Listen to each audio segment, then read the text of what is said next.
Good evening, music lovers. Good evening, Krishnan sir and Mrs. Krishnan and Viji. You know, years before when I was a student of the Film Institute, I got a chance to assist on my first job, and it was for director Hariharan, and he was doing a documentary on Professor TN Krishnan.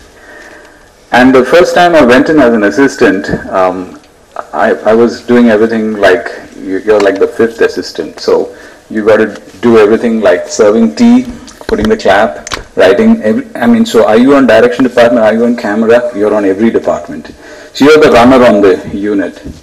And I was delighted. And suddenly, in that shoot, there was this big camera which we were trying out for something called the Steady Cam. And it wasn't working. And the gentleman who had come with the camera wasn't, well. So for the first time in my life, I put this camera on my chest, and the monitor wasn't working, and I was shooting blind. And the first person I shot in my life with my thing was Professor TN Krishnan. And that day, Viji was playing the violin with her. So it's like life has come a full circle, and now I'm seeing Viji's documentary. But fortunately, Viji's documentary is in focus and it looks great, and whoever shot it has done a fantastic job. Unlike the one which we shot, where the camera wasn't, there was no monitor working, and we were like shooting blind, hoping that something will happen. So 25 years down the line, filmmaking has improved. I think aesthetics of the way the image is created is also improved. But Carnatic music, where is it, is the question.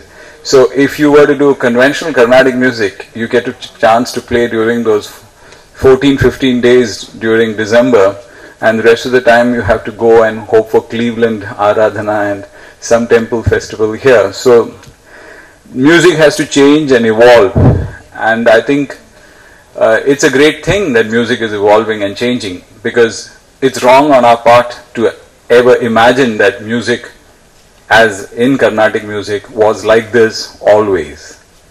This music that we now know as Carnatic music is probably can be traced to the Tanjavur court, which is just around 200 years old.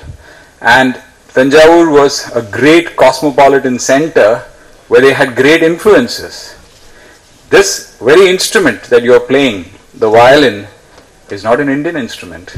They used to call it fiddle, Krishna here, fiddle, So it's obvious that its influence came through either the French troops or through some travelers.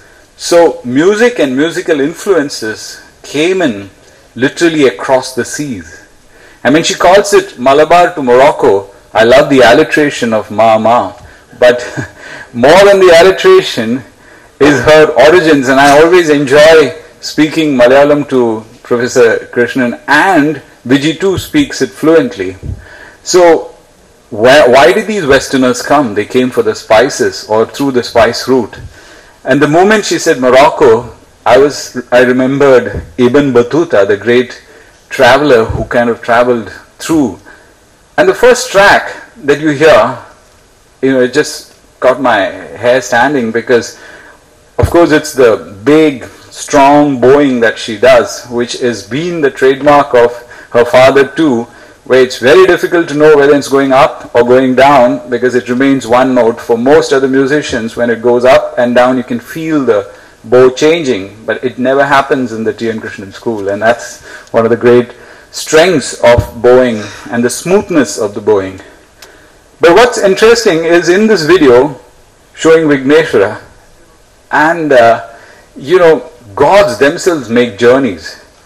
When I went to shoot for Guru at Badami, and the capital of the Chalukyas, the Pallavas and the Chalukyas fought many battles between 4th century and 8th century, and there were many continuous battles.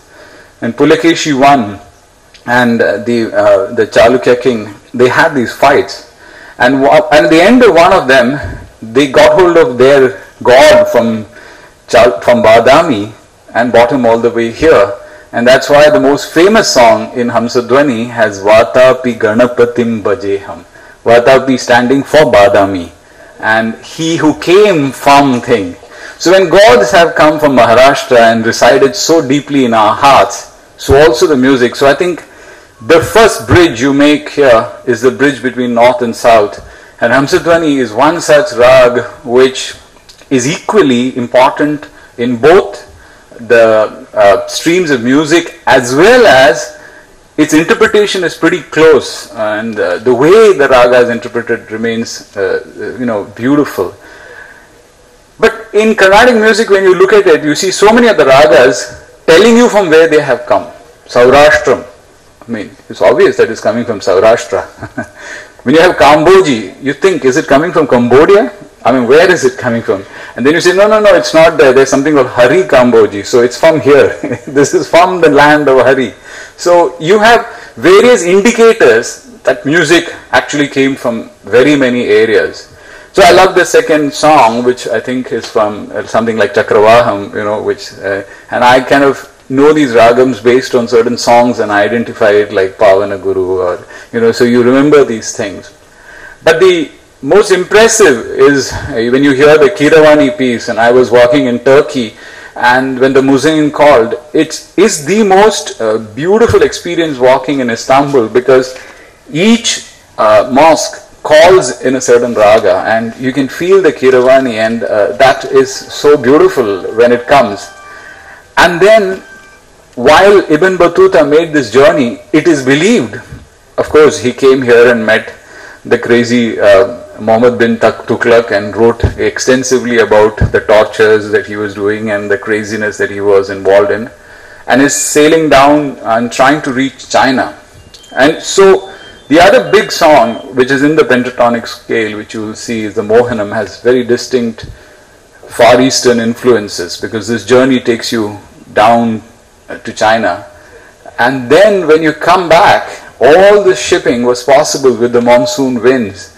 And when you hear that Madhyamavati and you really feel the rain is coming, and for people like us from Kerala, where we have 6 months of rain, it's the most beautiful time, and to hear the rain is fantastic.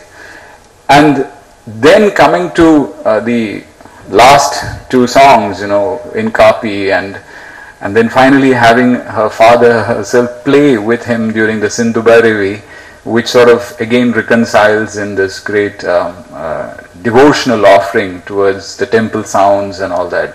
I think it's a marvelous journey that she has taken, and when she calls it, it's the reverse journey that Ibn Battuta took all the way from Morocco to here and come to Calicut and then go further. And it's very interesting that there is even a belief that Ibn Battuta visited Madurai, and it was during the extreme plague of Ghiyazuddin Damani, one of the crazy kings who ruled. And most people may not be aware that for 50 years the Madurai Sultanate ruled, after the fall of the Hoysalas. So Madurai, which we now think as the seat of Tamil culture, for 50 years was ruled by the Madurai Sultanate. So music was going up and down, Kiravani coming from there, our music, Hindustani coming from here, and it was being energized. And retracing this energy and trying to create this global sound without losing its Carnatic roots is a great effort, and I thank Viji and everybody who collaborated, my dear friend Shaleen, Gopi Sundar, and the host of other musicians who have got together, who I don't know by name because I only heard their sound, and the gentleman who made the music video, and for everybody who has come together. Let's hope and pray that this song and this album will cross the oceans and spread the world and survive the test of time like these ragas have done. Thank you so much.